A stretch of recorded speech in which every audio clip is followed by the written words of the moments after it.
interrupt this broadcast to bring you the Britflicks, the FrightFest preview podcast.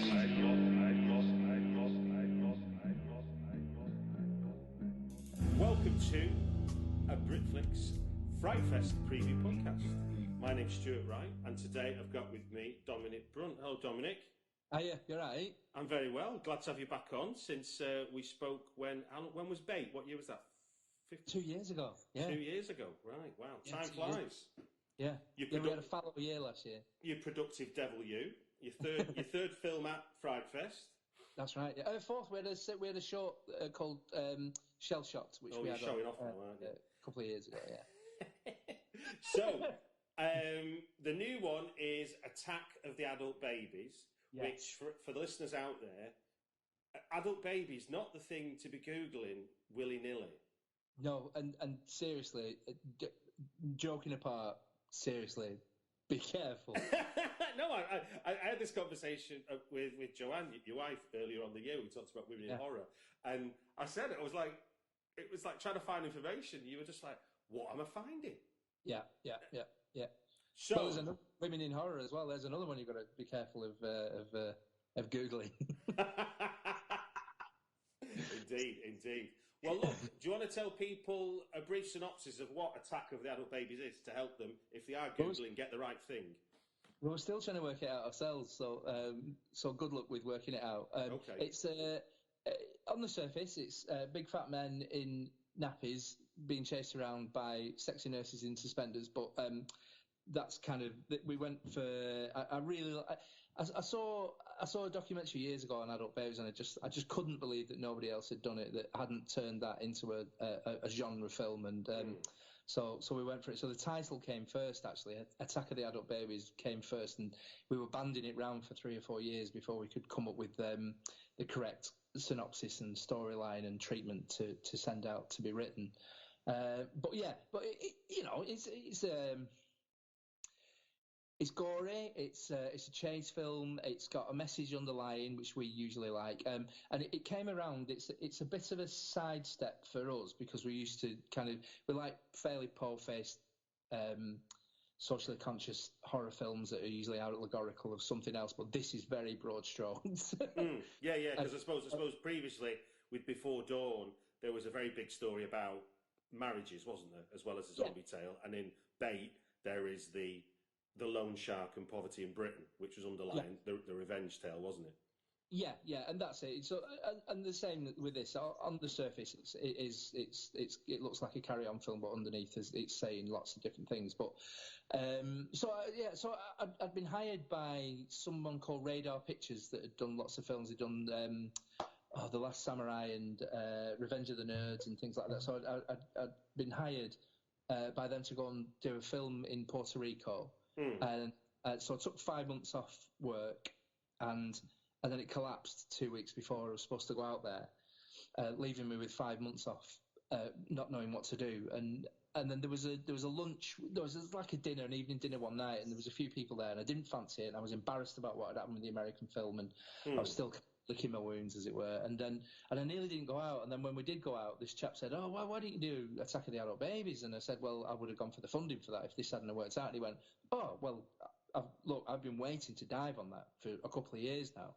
Is there a script?" And I went, yeah. And he went, "Well, how long have you got left?" And by then I had 12, 14 weeks left before I went back. And so he bankrolled it and exec produced it, and there we were, so we could make that, but we really had to get our skates on. But it was it's bizarre. Like Bait was a real, it was like pulling teeth. It was an awful experience to actually go through and film it, and lots of mistakes, lots of in the production side of it. And I was chasing my tail, and I was directing and producing and doing it at the same time. But this one, I managed to get a line producer that was brilliant, I had a production team that was brilliant, executive producer was just lovely and left us to it. We had a good writing team, and then the post-production were just perfect because we had post-production supervisors. So, and it was like every mistake we'd learnt off Bait, which I love Bait, the film. I still think I hold that up as the one that really, really mattered to me. But to get there was a nightmare, really, and I paid in my own blood.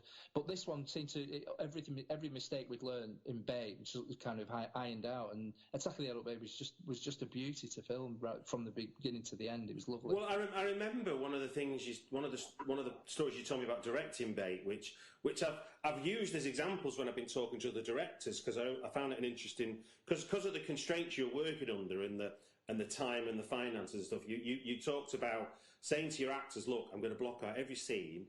And I think you said you were talking about having had this conversation before you're on set. You go, look, I'm blocking out the scenes. You're going to have to comply. I'll give you some flexibility with the dialogue, but you're going to do exactly what I want you to do in terms of kind of what's happening in front of the camera. If you're not happy with that, tell me.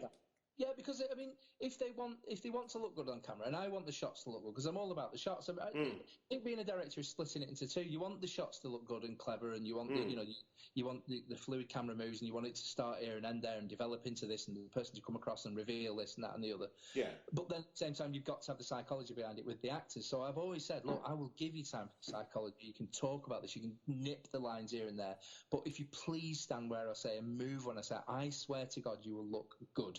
And the film will look great. So you still do that's still important for you with this one, even with the freedom you had with the greater resources surrounding the making of the film. That was still how you wanted to direct the movie.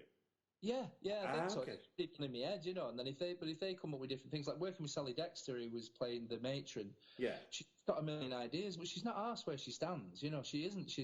But her ideas are little gifts, and she comes out with little character traits and ideas of how the intonations work, and little just silly little things that come pouring out of her. And she was working with Joe, so they were a great little double act. But they're not bothered where they stand, and I think uncomfortable actors like to say, "Well, I wouldn't stand here and do that." Well, of course it doesn't. Who says? I say, so they've got as much freedom as they want with performance-wise. But if they can move when I say, then I swear to God that camera move will look great. And we've got that light there, and this develops there, and this does that, and we'll get on, and we've got more time to work out the silly things that actors want to work out. But under my say-so, really. I'm probably a terrible taskmaster, actually. Well, there's a kind of level of like being autocratic, but you're also saying what you can do as well as what you can't do. So in a way, it's being clear. It's not saying I don't need to do anything of your own steam, but there are certain things I have to achieve, is what you're saying, aren't you? Yeah. Well, I'm directing theatre at the moment, and that's completely different because everybody finds their own way and stands in their own way. But you realise how much bollocks is talked about absolutely nothing, and you think you're talking about this because you're insecure about the lines. And if you sit everybody back down and run the lines, then you realise it's because they're not sure about the flow of it and that and the impetus behind it and the meaning and that. It's not really about where they stand and where they move. Okay, so is this more about the fact that because if you're shooting out a sequence, there's maybe a lack of confidence about the continuity and what you're contributing to. I think so, yeah. That's interesting. Yeah, I think so. When I've been uncomfortable as an actor, it's because of where I'm sat, or I'm thinking, or I think I look silly, or I'm doing this, that, and the other. But if I know I'm secure, if I know the director's got me and is carrying me through, then as long as I know that, then I'm all right doing whatever I want to do. And I think that's what I offer. I'm saying, trust me, I have worked on this. I'm not floundering. I know what that camera's going to do. I know the lighting's going to do this. I know if you know your lines, we'll get through this. But you can't move there when you can't move to the left. But it's a silly compromise, but it works all right for me. And it is quite, it sounds constricting, but it isn't. It's quite freeing for them, I think. Well, yeah, out of constraints often becomes the most imaginative thing, because it's like, well, what can I do then? If I can't do this, what can I do? And then that then drives you to somewhere else. So let's go back. Let's look. You said, like, as this magic funding came along that made it possible to do it at the timing where obviously you probably felt pretty lousy given the project had fallen through and you had this time to make a movie. Yeah. The script you said was ready at that point. So let's go back in time when you were working up that treatment with. I guess you and Joanne were working the story before it went to your scriptwriter. Joanne kind of does more of the stories and that, and she's. But I've kind of got the genre sensibilities, and I know she'll come up with the arc of it, and then I'll say, but on this bit, this needs to happen, and it's been 5 or 10 minutes before somebody's had their head cut off or their arm sliced up, and then we could probably do something there, and that bit of conflict there could be ramped up and moved this way, But she's a genius at stories. She can seemingly pull out these stories out of nowhere. I'm sorry, I'm laughing at the idea of genre sensibilities being. It's been 10 minutes till somebody had their head cut off. Well, we did that before Dawn, because the lad that comes in halfway through and tells us a story and he says where he's been in that, and we went, there's 5 minutes before we've seen any zombies at all. So because we talked about zombies, we went out and refilmed a flashback just to go like that. Ha! Zombie film. Right, okay. It's like, just little bits like that. And I get a bit fed up. If you, especially with something like Attack of the Adult Babies, if you're offering an attack of some adult babies, you can't have somebody sitting in the corner talking shit for hours. You have to have some... No, this isn't an existential crisis, is it? Yeah. So, yeah. It's just little rules that I have. And no, that's good. No, and it's interesting to know that, because I think that, you think about, if you watch something like Barton Fink, I mean, it's like that whole thing about every 10 pages, there has to be somebody has to die. When they talk about how the studio used to work with the scripting, and that's if it ain't broke, don't fix it. You know what I mean? If that's a good way of making sure you keep your film alive in the audience's imagination. Yeah, I wouldn't mess with the natural arc of the story. I would never fit that. I really wouldn't. I'd just think, well, this bit's dipping, or this bit's down that, or somebody's been talking for a long time here, and let's cut it into that. I've just got a sensibility that I want it to move fast. That's why all our films are like 85 minutes long, because in the edit, they're about 100 minutes long, and they just start throwing bits out and going and getting a rocket up its arse. Okay.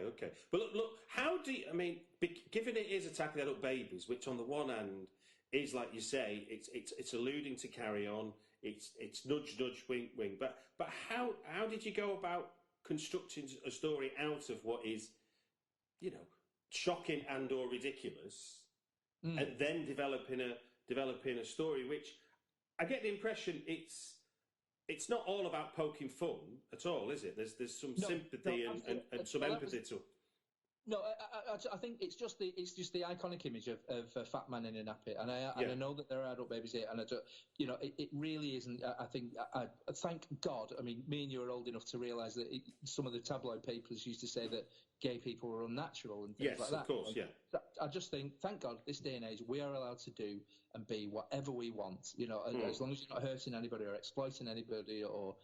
And adult babies exist, and we're not saying it is wrong or it is this, that, and the other. It's so in the fantasy world. These people happen to be adult babies, but we're not having a comment on being an adult baby or anything like that. It's just so ridiculously so far away from being a comment on adult babies. It's ridiculous. So hopefully not. And I've been in touch with a couple of adult babies on the internet of saying, I'm quite worried about your film coming out. Is it about this? Is it about that? And I'm going, no, absolutely not. Here's a sneak preview of what it's about. And they've seemed pretty happy. They're not pointing fingers going, oh, you're weird. Or is it about sex? Because there's nothing sexual about it. We don't even allude to any sexuality or any perversion with it. They are just adult babies. They're just running around in nappies. And fat men in nappies, it's an image, isn't it? It is. It's definitely an image. It's not one that I've come across yet in real life. But yeah, it exists, and like you say, it's going to happen whether we like it or not. So the idea of getting upset about it is ridiculous. Yeah. That's it. Yeah, and. Yeah, it was just too good to pass up. It really was, and it was difficult getting people, actually. We managed to get, because we needed 8 adult babies. It was easy getting 4 actors to play the adult babies because they've got lines and there's a room for them to do it, and that was great. And we got Lawrence Harvey and Charlie Chuck and Seamus O'Neill, and they were great. They just did it, and Andy Dunn. But then getting the 4 extras, it was pretty much a thankless task. It's tricky, so we kept getting 3 and then want to drop out, and then we get 4 and then want to drop out 2 days before, and so you don't really know where to start and how to sell it. And then some people go, yeah, I am interested, but can you sell in the script? And then that'd be it. They'd say no. So because it was, you're vulnerable, aren't you? You're walking around a set all day in a nappy, and you're 60 years old. It's no dignity. Well, I was going to say, if you go back to what we were talking about earlier about the insecurity potentially of an actor. Of what you're being asked to portray, and every time they look in the mirror, every time they get up from makeup, they've got a nappy on. It's not a strong look, is it? If it's not what you're used to. Was there ever a temptation to reach out to the adult baby community in that sense? Was that an option? No, because it's nothing to do with the adult baby community. It really isn't. It's just we've borrowed their image. I think if we'd have reached out to them, I think it'd have been confusing, and because it just isn't anything to do with the adult baby community. There's just nothing to do with it. They are very, very, very rich men. The upper echelons, they're MPs, chief of police, judges, TV presenters. They're the the upper echelon of society, and they're kinky, and they as part of tradition they wear these nappies. So you couldn't stitch that onto and say that it relates to real adult babies. You just couldn't, So really, what you've done is you've done adult babies brackets the Masons. Yeah. Oh yeah. In a way, in a funny way. Yeah, I'd say that without any fear of being murdered in the night. It really is supposed to be the Masons. That side of things. Yeah. Secret societies can do what they want, can't they? And obviously, dressing up as an adult baby is the kind of like the ultimate gesture of proving you can do what you want. Yeah, exactly. Yeah, and there is it all explains themselves why they're wearing nappies and what they do with the nappies after they've filled them, and what happens to that once it's been fed to something else, and it all gets completely out of hand and so far beyond. So we know obviously, like you say, a fat man in a nappy is we can close our eyes and we can smile. Yeah.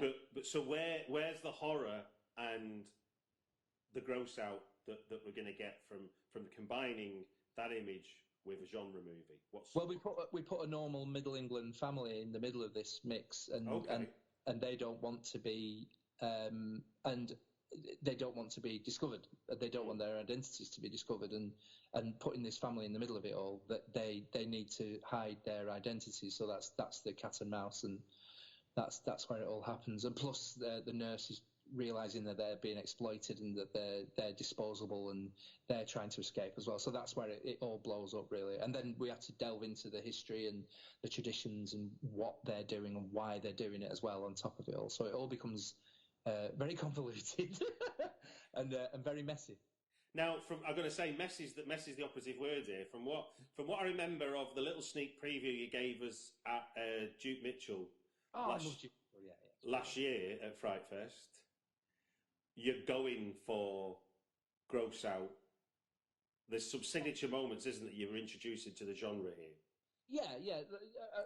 Do you want to hint as much as you can without spoiling where we're going here? Because I don't want to spoil it for those that weren't at that and didn't see. But tongues wag. So you tell me what you want to say in terms of where we're going here. Well, I've only got one thing to say, and that's shit cannon. That's See, I wanted you to say it before I did. Say it before I did. Yeah. Well, we're very proud of it. It's an invention, a modern day invention, and it's what else you apply it to, isn't it? And what else it can do for society as a whole. But it's there now. We've invented it. It's in the world. You've done it. You've done. You can walk off into the sunset knowing you gave the world that. The shit cannon. Yeah. What they do with it after we've had it, I don't care. But that's we've done it. It's there. If you think Romero gave us the zombie and all the rules, then whatever rules you've created for the shit cannon will have to be used in any other film thereafter. Yeah, that's. Well, see, I hope people nick the idea. I hope somebody else runs along and just makes. See, I want Return of the Adult Babies. I want Revenge of the Adult Babies. Night of the Adult Babies. The Killer Adult Baby. Everything. I just want. I'd love people to run away with it and make it a genre, but it's not going to happen, is it? But we won't be able to. You won't find anybody. We've used the 8 actors in England that wanted to dress up as adult babies on screen, so there's nobody. You won't be able to make another one anyway. Yeah, and I'm not sure their spotlight page is going to say. And anyway, yeah. So I'm open for other adult baby roles. So you were saying before that I'd be interested to know what it was with Sally Dexter then as you're directing her. What were those nuggets that you were able to get that added colour to what her character was as you were directing her? And was that something that was happening offset, or was this magic happening while you were discussing the shot as you're getting ready to shoot? I think she's just one of them actors that you come across them, and there was plenty on the shoot. It was just that she was a gift because she came at it very late on. We were after, because I'm sure she won't mind me saying, but so Vicky Smurfit, who was in Bait with Joe, she wasn't available. She was working in America. The Soska twins were interested in it as well, and then they were doing something over there. And then so Sally came because she'd done a previous film with the line producer, Carl Hall, and he said, you should look at Sally Dexter. Okay. So we sent the script, and very quickly she said, yeah, I'd love it, it's insane, I'll come and do it. And she just arrived with lots and lots and lots and lots and lots of ideas, and her and Joe bounced off each other brilliantly, and Joe's very inventive. She knew she had the permission to play along because Joe's playful. And it was just that thing, whereas you can work with younger actors where they'll learn the lines and do exactly what you've asked, or you have to tell them what to do. And it was just that experience of, she's been at the RSC, she's been on lots of different things, she's won sort of awards all over, and I think she's just used to the rehearsal process and coming up with gifts to play against the screen. So she just seemed to have a million different ideas, and every take seemed to be different and would seem to develop, and she was just great. She's just great. But in what sense? What was she? What wasn't there?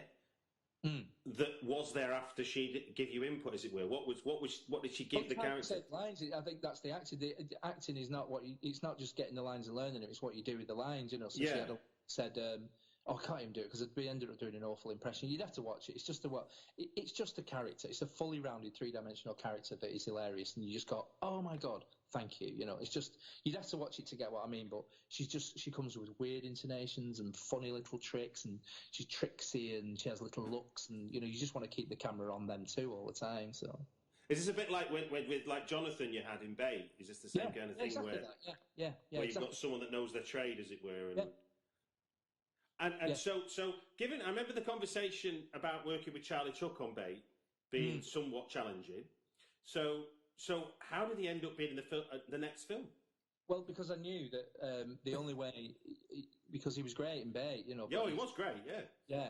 But he's a force of nature, and the only way you're doing it is by saying, right, Charlie, when I say action, you go for it. You do your business, and when you're quiet, the next person that's got their cue, then they come in.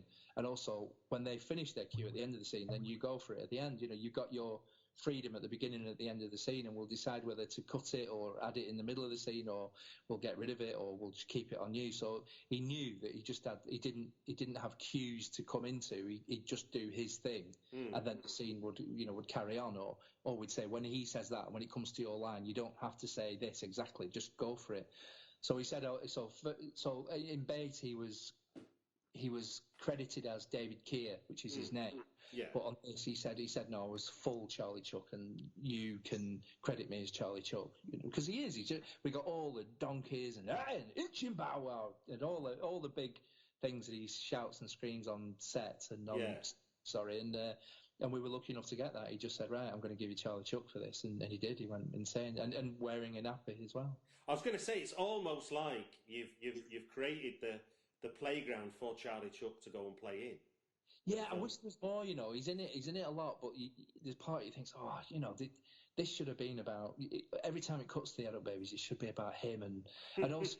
But then you've got Seamus O'Neill, who's brilliant and drives it and gives it that gravitas, and he's brilliant as a central person with a lot of authority, and then Lawrence Harvey, who we only had for 3 days, we just stuck him in it, and he just looks the part. He just and he didn't seem to care. He just said, I'll put this nappy on, and you go, oh my god, look at you, that's amazing. But he doesn't care. He wants to do it right. He wants to, he knows that it's a genre film, and he wants to be right in there, and he was great. It is a big. I know we started this as the conversation, like the trust element, but obviously going to the extremes you have with the idea you're trying to make into a film, it sort of ups the ante, doesn't it, on that trust all the time? It's like, are you making a fool out of me? It must run through somebody's head at some point. And I don't think because with the setups, right, and because we had the budget, and again Jeff Boyle was there, who's very, very, very seriously into the craft of what he does. So he's not just a DOP. I'll tell him the shots, and I'll tell him the frame, and I'll tell him whatever the thing is. But him and his camera operator, what's his name? Greg Smith. They work together brilliantly, and they're very, very serious about it. So on set, it can be very, very professional. So it's not a gaggle of students pissing about and dressing up and just throwing a camera around the room. I've set my shots up very, very carefully. It takes us an hour to light the thing in this posh house that's 900 years old. It's enormous. That's worth God knows how much, in the middle of this country pile. And you just know we're not messing about. We're not pissing about with it, and we're certainly not taking the mickey out of any of them. So I think there's an atmosphere that I like to have on set that is that performance pitch and seriousness. Even if you're filming comedy or like bait in the middle of a marketplace, it's got to have. What were your references when you were talking about how you wanted to shoot this? What were you riffing on from your genre archive in your head? What were you thinking you wanted to come across like with this movie? For me, I really like, the old DC comics, the pre-code comics. I read them I've got a pile, and I read them in the bath, and I read them at the side of the bed, and I just like flying through them. And I like the fact that they're linear, and they've always got a nice little bit at the end, but there really aren't any rules. There can be a spaceship arrives in the middle of them, and it's always slightly sinister, always slightly arch, always slightly camp. And they're very, very English. You wanted it to stink of Englishness, and I just like them comics where there are very few rules, but they're always a setup. They're always in a big house somewhere. They're always either in a haunted house or something's askew, and then something's explained at the end, and it's always enormous, and it ends up not where you expected it. And I just thought it'd be nice to try and get some of that on film, really, and that sort of mood of them comics. So that was always in my head. Even with the palette of the colours that we used for the grading, it was always there thinking, yeah, this is the mood that I want of these pre-code daft comics that seem to go from left to right and without any really care, but they really told a story that grips. So then how did you sort of land find such a prestigious location to give the film that sort of gravitas that you wanted? Was that a never-ending search, or did something just land in your lap, as it were? It was supposed to be at Allerton Hall, but they were filming Victoria there, and they'd gone over by 2 weeks, so we had to scramble around and get somewhere sharpish. And so we asked around, and we had a great locations person, Nadia Hall, and she was brilliant, and she knew the people. So they'd filmed there before. They'd filmed the Wuthering Heights with Thingy Binoche and what's she called? Juliette Binoche? Yeah, Juliette Binoche, the French actress. Juliette Binoche and Ray Fiennes. And so it was there, so they'd had film people there before, and I think one of the sons was a producer as well that had done Robot Overlords, and so that I think they were sympathetic to our needs, and we had the budget as well, so it just meant that we could film there, we could live there, we could store everything there, we didn't need transport, we could eat there. And it just meant that we could wake up in the morning, film, until we'd finished the day's schedule, and then we could all go to our beds, and everybody had a four-poster bed, and the heated swimming pool there, so everybody was. That's almost jolly hockey sticks there, mate. Well, no, it was really, really, really, really hard work, and we did go over by hours on certain days. But the days that we finished on time, everybody jumped in the pool, so that you couldn't say, well, we're going over by 2 hours, does anybody mind? Because nobody had dared say they mind, because they were all living in luxury. And we were treated very, very, very well there.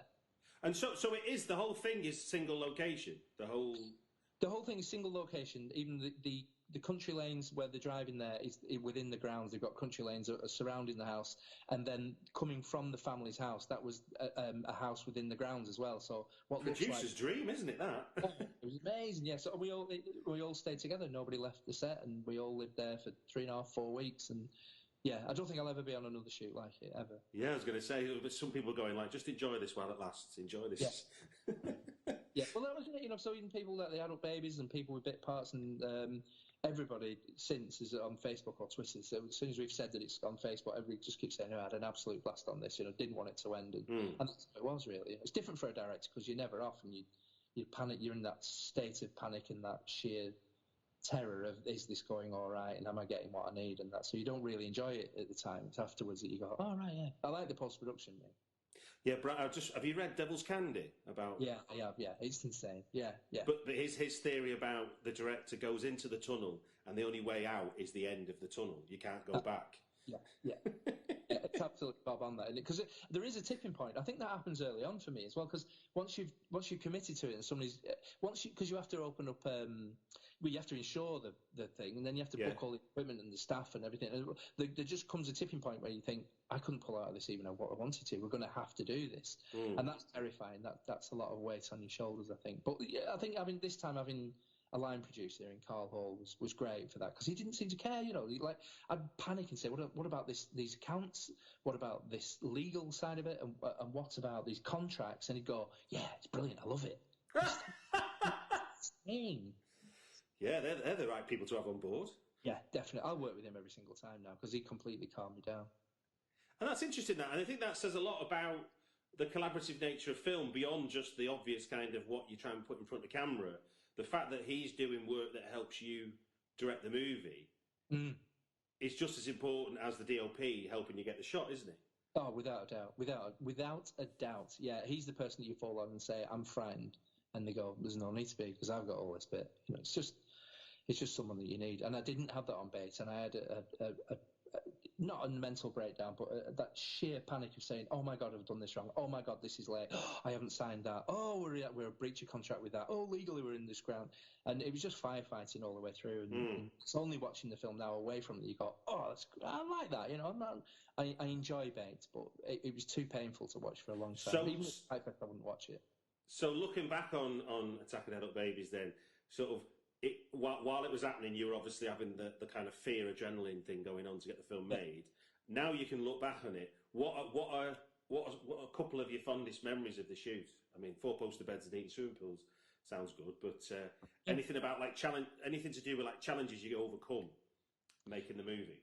No, because I had Bait and Before Dawn to compare it to, so everything did seem to go right,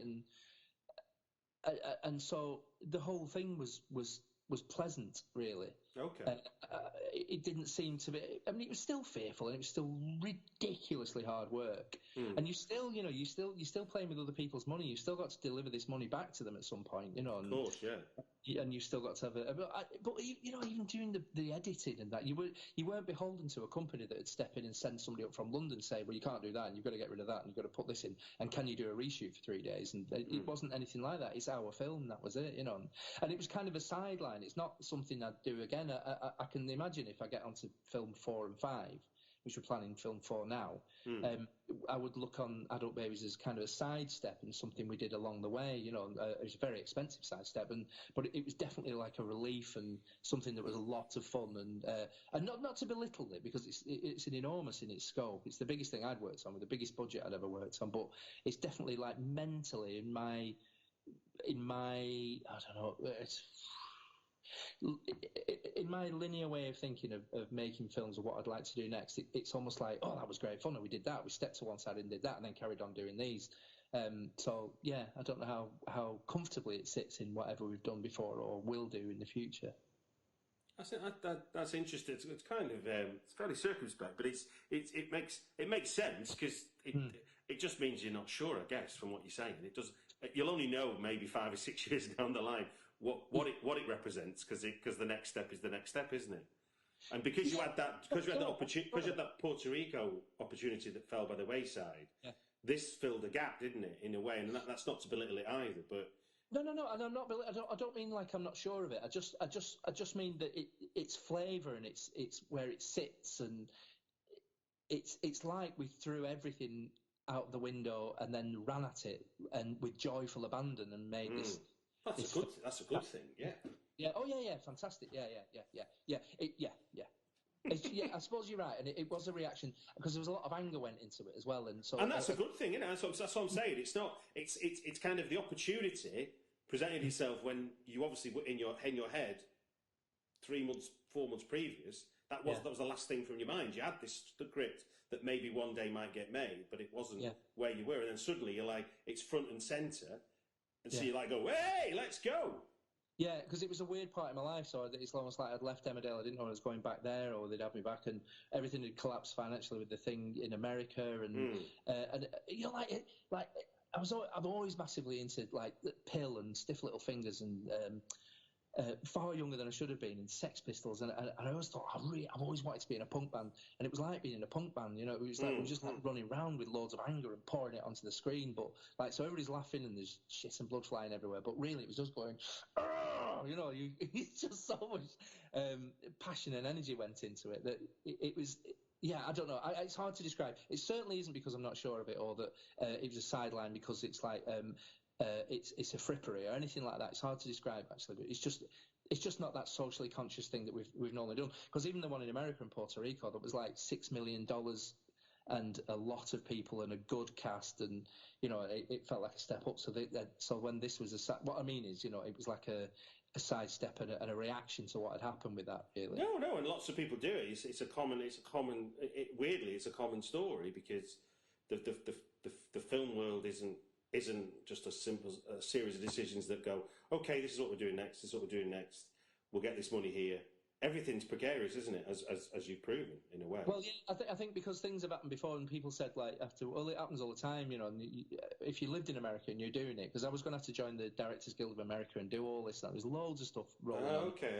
Get the visa done and all that. So it seemed massive, and then when it collapsed, it was heartbreaking. But what they were saying that is, well, it happens all the time. Then you'd have to go off and direct a drama, or you do this, or you do that, and the other. You know, you've got your agent, and you say, well, I've got these 5 months off now, and you go and do that. Well, that wasn't there for me because my full-time job is Emmerdale, and you know, and I love it, and I didn't want to jeopardise that in any way, and I'd massively jeopardised it, and whatever I jeopardised it with had collapsed. So it was like the nightmare situation, really.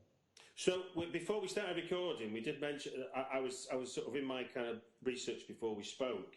I noticed that it's billed as the Attack of the Adult Babies, and yet on IMDb it's listed as Adult Babies. So where was I presume obviously IMDb was first, and then the Attack of the Adult Babies developed as a title. So what's the story behind that?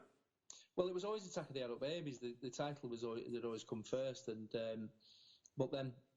Once we'd managed, we were very lucky to get AMP International, who were previously Salt, as a sales agent, who were a really great big outfit. And but once they'd seen the promo, they'd read the script and said, I think this is more Adult Babies because it will go further, it will get a bigger audience, it will do this, that, and the other, and people will be curious, and it will bring them in. And then when he saw the final cut of the film, he went, "Oh, this is Attack of the Adult Babies." So. Yeah. And we were like, well, we told you. So right, okay. So it kind of came back round to our idea, really. So almost like a kind of, what we can sell is this idea, and then like, oh, we're selling this film. I see, right, okay. Yeah, that's exactly it. Yeah. And he just clearly this film should be called Attack of the Adult Babies. So it seemed to make sense. And we filmed the script. You know, the film is the script on film, and. Yeah, so he just thought. I mean, because on script it's fine. It's a series of words and it's a story. But then when you get there, we've re-edited 1930s cartoons, black and white, that we've managed to get the rights to. We've got claymation by Lee Hardcastle in the middle of it.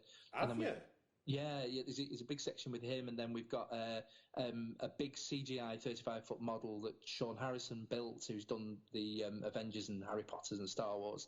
So he built that, and then when we had him on set doing the noses, and he was supervising all the special effects.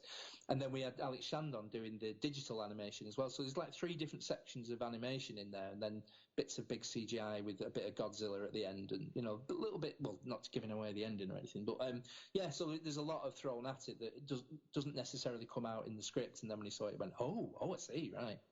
It's funny when you may not, I'm not suggesting for a minute you're regularly Googling your own name, that would be balmy. When you type in your name into Google from my end, if I'm typing your name into Google, it go, you know the way Google autofills? The top one, it just goes, Dominic Brunt, inbred.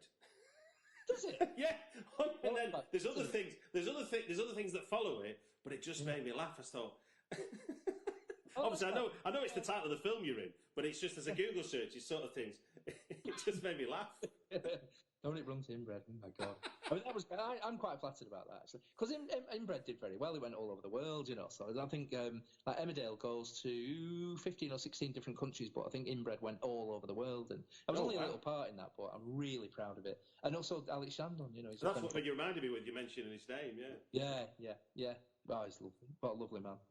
So when you're doing sort of a gross out horror film, genre film, where do you go? I mean, you mentioned some of the people you're working with. So what were the conversations like about where you get the invention from? I'm thinking of. I mean, I remember watching, and this is going to sound like a crass example, but I watched the documentary that Nicholas Winding Refn's wife made of him making Only God Forgives. Yeah. I don't know if have you seen it? I've seen it, yeah. Yeah, you know the bit when he turns around to like the guys on the crew, he goes, I want a fight thing, just make it intelligent or make it exciting. I'm thinking, that doesn't seem like helpful. It doesn't sound very articulate or intelligent. No, it was sort of like, well, hold on a minute, you just said to the blokes, be inventive as an instruction. So, Dominic, how did you get the invention in the gross out? Because obviously gross out is a big part of genre, and you've got your shit canon, but obviously you're not a one note film. So what were you talking about with your crew and your cast and that to establish your invention?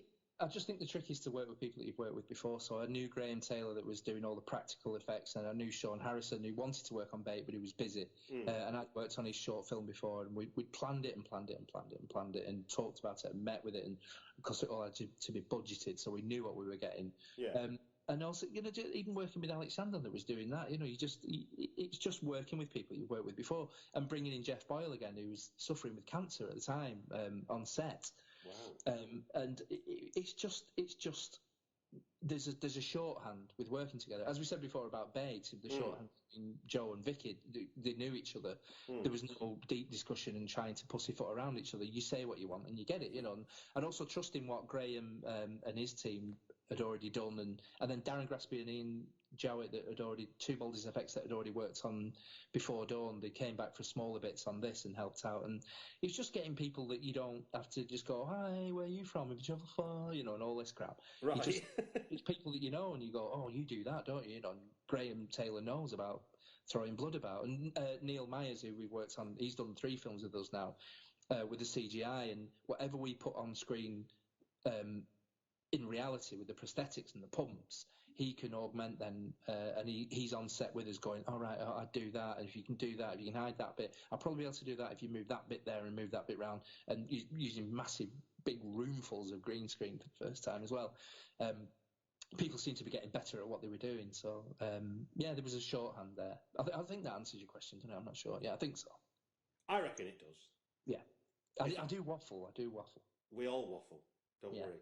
But now, I go for tributaries. I'm sorry about that. Now, looking at your poster, yeah, it's bloody brilliant for starters. I love that poster. There's spit on your grave coming at me as I'm looking at it. Well, it's not spiteful like that. There's no. But just the makeup of the image. Yeah. But who's responsible for that? You know what? I can't remember his name, and as well, I was sent by James Norrie and a friend of it. I will find out who it is, and I'll text you or I'll email you the name of the chap that did it. Okay. And he sent through. It might have been 10, but it might have been more than that at first. About 15 different things. And they call them like prototypes. Proof of concept. Yeah. That's it. That's the term. That's the term. That's the term they use. Yeah. Yeah, well done. Don't work better than mine. And then you get sheets of them and go through them, and some of them are great, and some of them are outlandish, and some of them are this, that, and the other. And then you settle on one, and then you go, oh yeah, I really like that one, but then we're missing that from this one. Then they put that in, so then the adult baby had to be in. I think the original one just had the nurse there.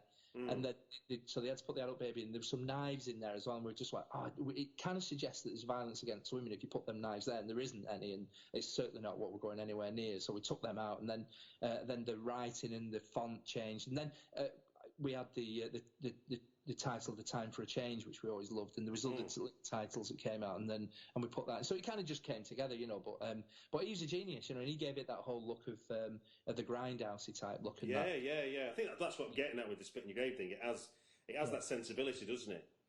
Yeah, because it's a dirty, horrible film. I noticed that it looks like Downton Abbey when it first starts, but it descends into awfulness, and that it kind of side of it as well. That should be a quote on the poster. It looks like Downton Abbey at the start. That'll get the FrightFest audience in. Yeah, that'll get me. Yeah. Well, look, it's your world premiere at FrightFest, isn't it?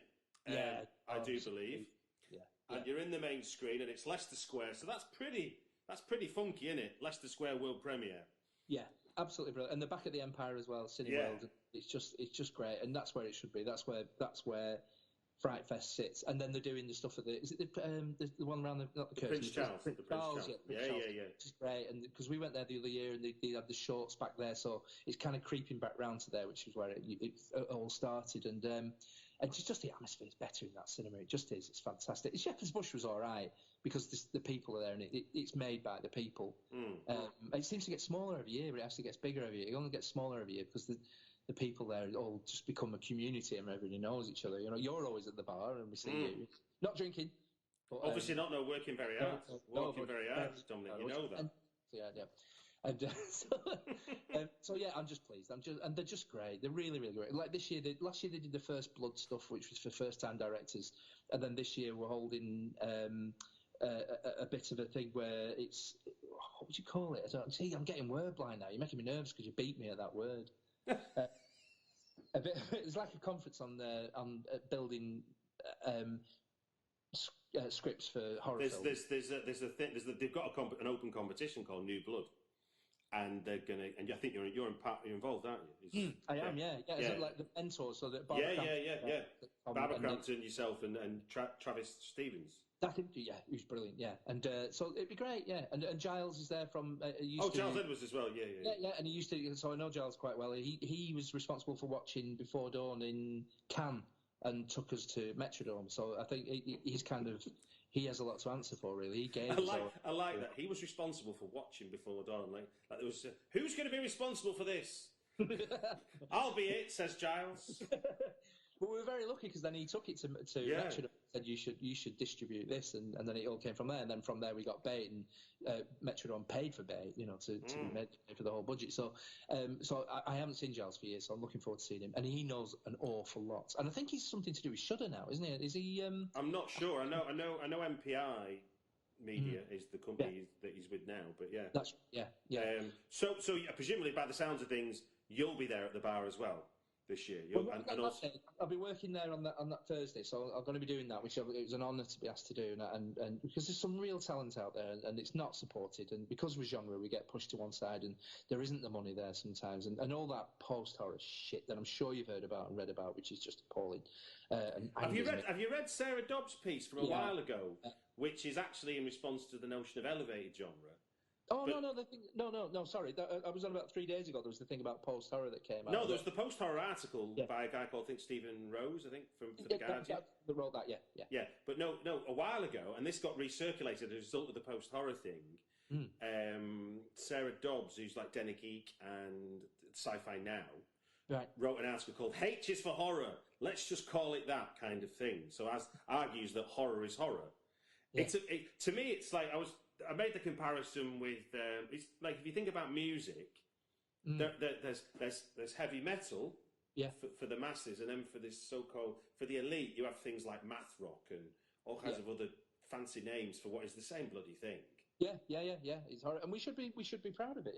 It's only because if 3 films make it successfully in America, then they said, well, this can't be that little pot of thing called horror. It must be something else. It must be something because people that watch other things are watching this now, and we've got to rebrand it because we won't have that. And it just seems pompous. And I like going the other way. I like claiming stuff that wants to be something else for horror. So it's like I'm constantly getting the arguments because I keep saying Seven is a horror film. Yeah, it is a horror film. Of course it is, but the amount of people that will swear blind it's not, and because it's a thriller, because it's got serious actors in, you're like, it's a friggin' horror. Yeah, it is horror. Definitely is horror. It's the 7 Deadly Sins, for Christ's sake. I mean, you don't get more pure of a horror than 7 Deadly Sins. But yeah, and let's be honest, post horror's not come that long after we were told Death Wave was what there was a Death Wave. That was last year. I don't know if you remember that one. God, no, I missed that one. No. Well, clearly, elevated genre hit a glass ceiling. Death Wave crashed on the shore, and now we've got post horror. I think they'll be going postal horror soon. Yeah, but it is a rebranding of elevated horror, isn't it? It's that thing of it must be worth something more if more people are watching it, and it feels a bit classist. It feels a bit classism to me, if that's the right word. It's a bit like people who've got involved with something and then don't like everybody that likes it, so they look down the nose and go, hold on a minute, we're not creating this. I mean, I think you saw it with. I mean, I loved Babadook, but it got sort of kidnapped by a load of people who were going, well, this clearly isn't horror because look, it's an intelligent film about grieving. You're like going, I can show you hundreds of horror films that look at grieving. Yeah, exactly. And it's written by people that would normally look over the shoulder while there's a horror film on, thinking it's about people killing each other, and completely ignoring the metaphors and the allegories that are hidden behind most horror films. I mean, there is some shit out there. But there's lots of shit rom-coms, there's lots of shit dramas, and nobody denigrates those dramas for the same reasons. Yeah, exactly. Yeah. Well, look, now we've solved that problem. Let me put that to I'm sure it's going to come up on a few of the podcasts. I look forward to it, actually, to see what the different views are. Because my Facebook timeline has gone a bit kind of like there is the to and froing on this one, which I think is quite funny. But look, I choose to ignore it. I just don't want to get into, because I think the temptation is to comment on every single thing. And I think if you comment on it, you give it life. And I just refuse to believe that there's anything called that at all. I refuse to rise to the bait. It's horror, and that's it. Fair enough. Well, look, Attack of the Little Baby is definitely horror, yeah? Yes, definitely horror. Well, look, thanks very much for coming on the podcast to help preview your movie ahead of your world premiere. Exciting times ahead. And if for no other reason, if you're listening, you're like, what should I do at FrightFest? I'm going to say to people, shit cannon. Yeah. And if that don't get you down to the front of the row, then I don't know what will. Yeah, there's so fat men in nappies, no. Yeah. Chick can't, no. Sexy nurses in suspenders, no. All right, okay, all right. Yeah. Well, you're not for us then, if you're not going with those three. Exactly, yeah. So I'm going to give away I'm going to bring a load of T-shirts there again anyway. So I'll end up, I mean, if somebody runs down the front in their underpants and shouts, "I am an adult baby," they'll get a free T-shirt. But otherwise, I don't think, maybe 3 people will do it. And then, so I'm going to give away a load of T-shirts on the night anyway. And then, get that on Twitter. #time for a change. Yeah. But thanks, Stuart. I really enjoyed this. I've still really, from the last time we did it, and I was getting that taxi across from London, it was a great discussion. You seem to eke out things that I'd normally be guarded about, and I've really enjoyed it. And I love your website anyway, and I love what you do. So thank you. Well, that's very kind of you to say so. John would be very proud of that too. Who's the kind of the engine behind Britflicks? I'm just a podcast man, but yeah, no, thank you. Thank you. It's the Britflicks.com podcast. Hey.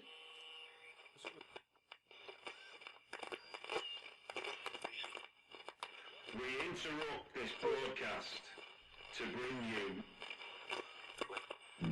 the Britflicks FrightFest preview podcast.